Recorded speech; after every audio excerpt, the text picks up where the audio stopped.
Chapter 6. Clerval then put the following letter into my hands. It was from my own Elizabeth.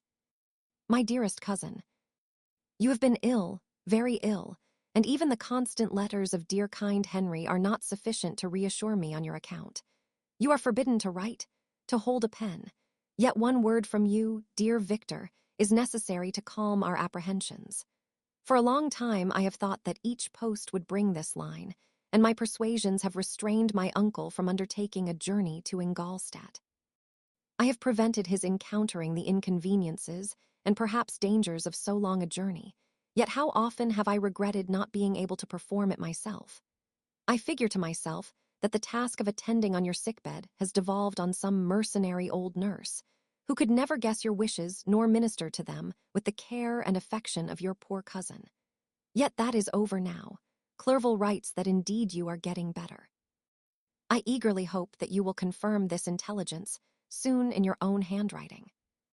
Get well and return to us. You will find a happy, cheerful home and friends who love you dearly. Your father's health is vigorous, and he asks but to see you, but to be assured that you are well, and not a care will ever cloud his benevolent countenance. How pleased you would be to remark the improvement of our Ernest. He is now 16 and full of activity and spirit. He is desirous to be a true Swiss and to enter into foreign service, but we cannot part with him, at least until his elder brother returns to us. My uncle is not pleased with the idea of a military career in a distant country, but Ernest never had your powers of application. He looks upon study as an odious fetter. His time is spent in the open air, climbing the hills or rowing on the lake. I fear that he will become an idler, unless we yield the point and permit him to enter on the profession which he has selected. Little alteration, except the growth of our dear children, has taken place since you left us. The blue lake and snow-clad mountains, they never change, and I think our placid home and our contented hearts are regulated by the same immutable laws. My trifling occupations take up my time and amuse me, and I am rewarded for any exertions by seeing none but happy, kind faces around me. Since you left us, but one change has taken place in our little household. Do you remember on what occasion Justine Moritz entered our family? Probably you do not. I will relate her history, therefore in a few words. Madame Moritz, her mother, was a widow with 4 children, of whom Justine was the third. This girl had always been the favorite of her father, but through a strange perversity, her mother could not endure her, and after the death of M. Moritz, treated her very ill. My aunt observed this, and when Justine was 12 years of age, prevailed on her mother to allow her to live at our house. The republican institutions of our country have produced simpler and happier manners than those which prevail in the great monarchies that surround it. Hence there is less distinction between the several classes of its inhabitants, and the lower orders, being neither so poor nor so despised, their manners are more refined and moral. A servant in Geneva does not mean the same thing as a servant in France and England. Justine, thus received in our family, learned the duties of a servant, a condition which, in our fortunate country, does not include the idea of ignorance and a sacrifice of the dignity of a human being. Justine, you may remember, was a great favorite of yours, and I recollect you once remarked that if you were in an ill humor, one glance from Justine could dissipate it, for the same reason that Ariosto gives concerning the beauty of Angelica. She looked so frank-hearted and happy. My aunt conceived a great attachment for her, by which she was induced to give her an education superior to that which she had at first intended.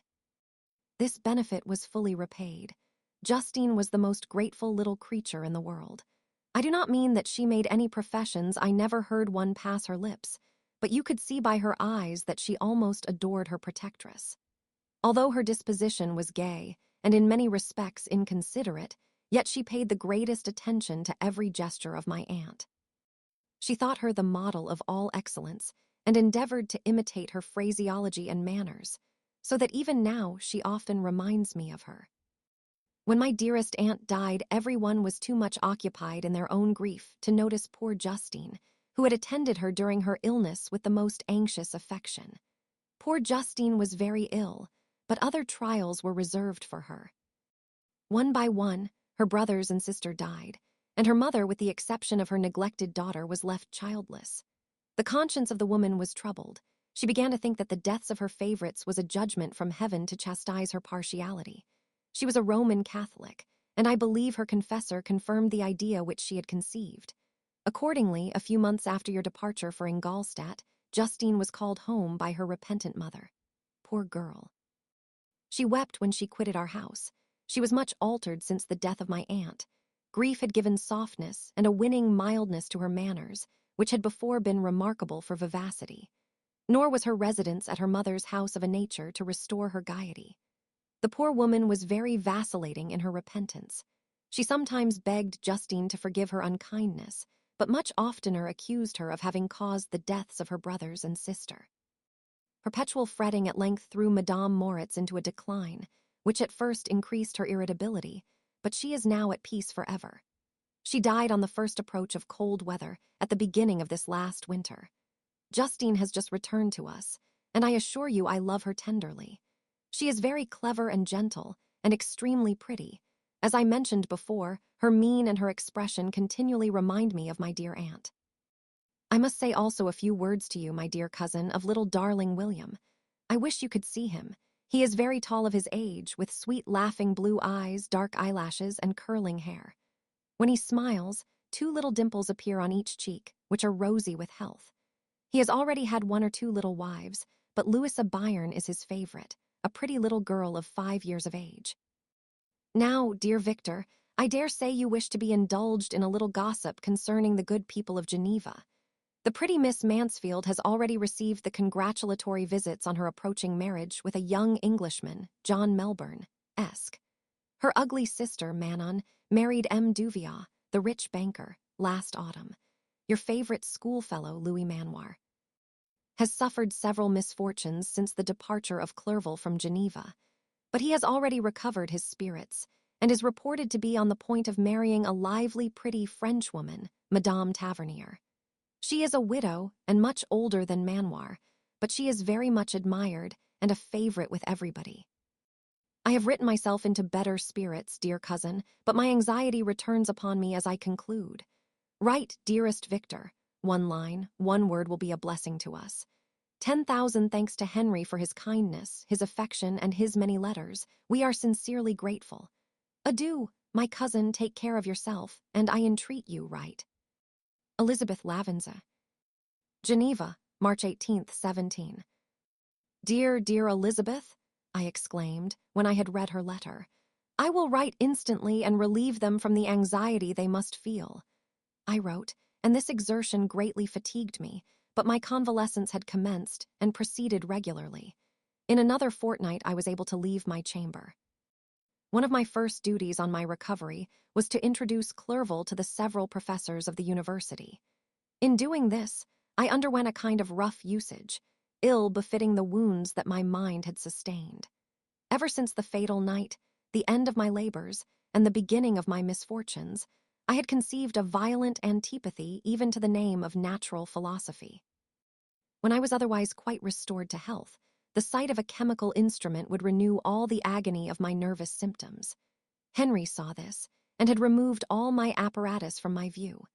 He had also changed my apartment, for he perceived that I had acquired a dislike for the room which had previously been my laboratory. But these cares of Clerval were made of no avail when I visited the professors. M. Waldman inflicted torture when he praised, with kindness and warmth, the astonishing progress I had made in the sciences. He soon perceived that I disliked the subject, but not guessing the real cause, he attributed my feelings to modesty and changed the subject from my improvement to the science itself with a desire, as I evidently saw, of drawing me out. What could I do? He meant to please, and he tormented me. I felt as if he had placed carefully, one by one, in my view those instruments which were to be afterwards used in putting me to a slow and cruel death. I writhed under his words, yet dared not exhibit the pain I felt. Clerval, whose eyes and feelings were always quick in discerning the sensations of others, declined the subject, alleging in excuse his total ignorance, and the conversation took a more general turn. I thanked my friend from my heart, but I did not speak. I saw plainly that he was surprised, but he never attempted to draw my secret from me, and although I loved him with a mixture of affection and reverence that knew no bounds, Yet I could never persuade myself to confide in him that event which was so often present to my recollection, but which I feared the detail to another would only impress more deeply.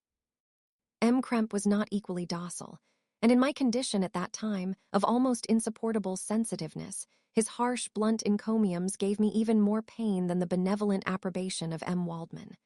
"D.N. the fellow," cried he.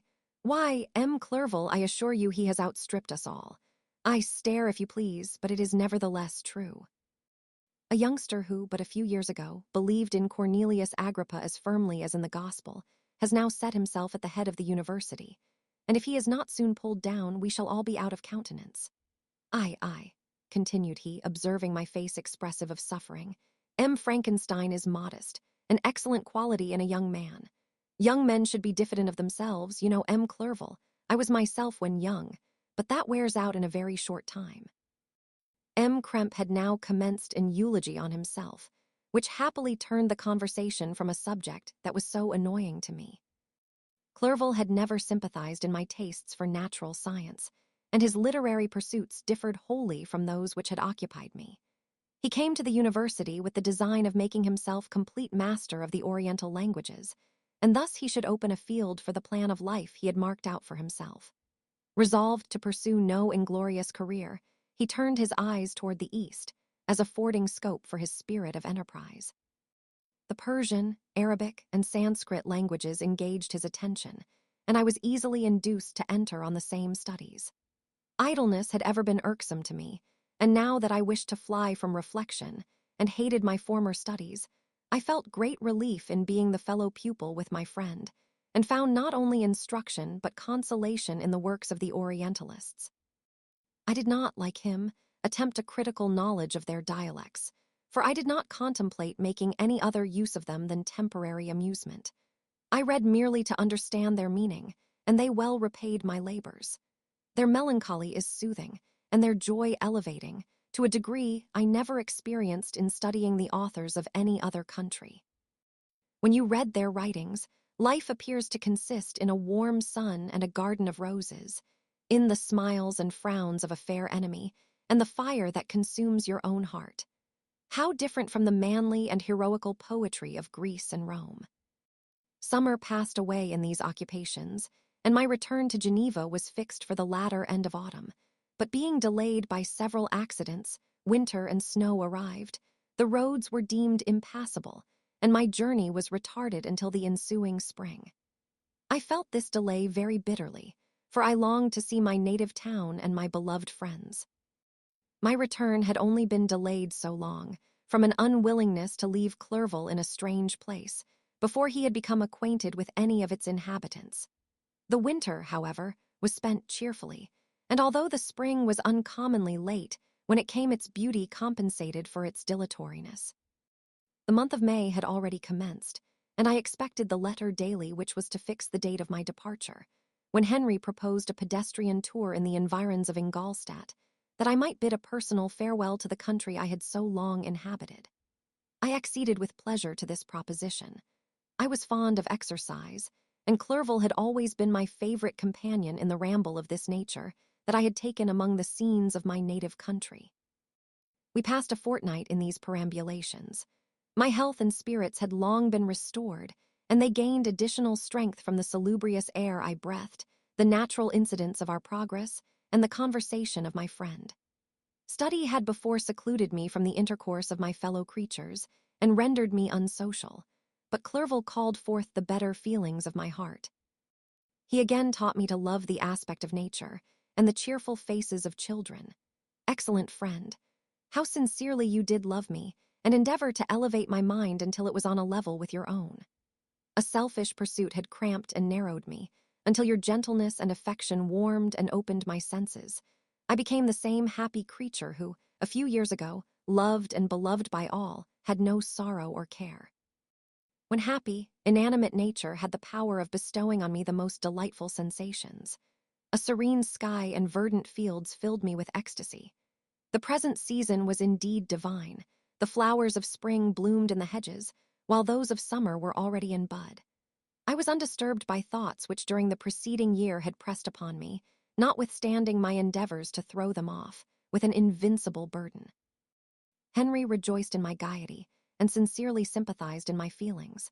He exerted himself to amuse me, while he expressed the sensations that filled his soul. The resources of his mind on this occasion were truly astonishing. His conversation was full of imagination, and very often, in imitation of the Persian and Arabic writers, he invented tales of wonderful fancy and passion. At other times, he repeated my favorite poems or drew me out into arguments, which he supported with great ingenuity. We returned to our college on a Sunday afternoon. The peasants were dancing, and everyone we met appeared gay and happy. My own spirits were high, and I bounded along with feelings of unbridled joy and hilarity.